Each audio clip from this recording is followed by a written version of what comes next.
നിലയിൽ പ്രതിഷേധം തുടരുകയാണ്. തീർച്ചയായിട്ടും ഈ നിലയിൽ തന്നെ പ്രതിഷേധം തുടരുകയാണ്. ഇവിടെ കലാപ്രതിഭകൾക്ക് അഭിവാദ്യം ചെയ്യുകയാണ് SFI. ഇവിടെ കലാകാരന്മാർ തന്നെയാണ് ഈ പങ്കെടുക്കുന്നവരൊക്കെ. ഞങ്ങളൊക്കെ ഇവിടെ യൂണിവേഴ്സിറ്റി കലോത്സവം കാണാൻ വന്നവരല്ല, ഞങ്ങളൊക്കെ യൂണിവേഴ്സിറ്റി കലോത്സവത്തിൽ പങ്കെടുക്കാൻ വന്നവരാണ്. ഞങ്ങളൊക്കെ കലാപ്രതിഭകൾ തന്നെയാണ്. പക്ഷേ ഇവിടെ ഈ സെനറ്റ് ഹാളിന്റെ മുറ്റത്തിട്ട് KSUക്കാരനെ മർദ്ദിച്ചിട്ടുണ്ടെങ്കിൽ ആ നീതി അത് ഇവിടെ നിന്ന് തന്നെ ഞങ്ങൾക്ക് കിട്ടണം.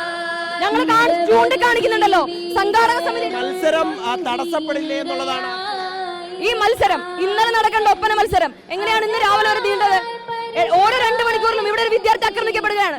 ഇതൊരു യൂണിവേഴ്സിറ്റി കലോത്സവമാണോ? സംഘാടകരില്ല. തീർച്ചയായിട്ടും ഫോട്ടോ കാണിച്ചത് തല്ലിയാളാണ്. തല്ലിയാളുടെ ഫോട്ടോ അടക്കം ഞങ്ങൾ പോലീസിന് കാണിക്കുന്നുണ്ട്. 2 വിദ്യാർത്ഥികൾ മെഡിക്കൽ കോളേജിൽ അഡ്മിറ്റ് ആണ്. ചുണ്ടിനും കണ്ണിനും തലയ്ക്കും. അതെ, ഇദ്ദേഹമാണ് ശ്രീജിത്ത് എന്നാണ് പേര്. ശ്രീജിത്ത്. അതെ, കൂടെ പല വിദ്യാർത്ഥികളുണ്ട്. 20 പേരടങ്ങി ഒരു KSUക്കാരനെ മർദ്ദിക്കുകയാണ്. പാളയം ഏരിയ കമ്മിറ്റി അംഗമാണെന്നാണ് ഞാൻ മനസ്സിലാക്കുന്നത്. ഞങ്ങൾക്കറിയില്ല. മത്സരം കാണാൻ എത്തിയപ്പോഴാണ് ഒപ്പന മത്സരം, ഗവൺമെന്റ് ലോ കോളേജിന്റെ ഒപ്പന മത്സരം കാണാനെത്തിയ ഗവൺമെന്റ് ലോ കോളേജിലെ വിദ്യാർത്ഥികളെയാണ് തല്ലിയത്. പ്രവർത്തകരടക്കം മത്സരിക്കുന്ന ഒപ്പന മത്സരം കാണാനെത്തിയ വിദ്യാർത്ഥികളെ ഒരു തല്ലിച്ചതച്ച് ഈ യൂണിവേഴ്സിറ്റിയിൽ നിന്ന് ഇറക്കി വിട്ടു.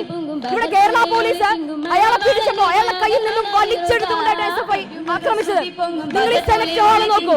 ഡോക്ടർ രാജേന്ദ്ര പ്രസാദ് നൽകിയ ഒരു ഹാളിൽ വെച്ച് വിദ്യാർത്ഥികളുടെ നീതി നിഷേധിക്കുമ്പോ ഞങ്ങൾ ഇണ്ടാതിരിക്കണോ? ഈ സെനറ്റ് ഹാളിന്റെ ഈ ഇങ്ങേപ്പുറത്ത് വെച്ച് പോലീസ് ഉണ്ടായിരുന്നു.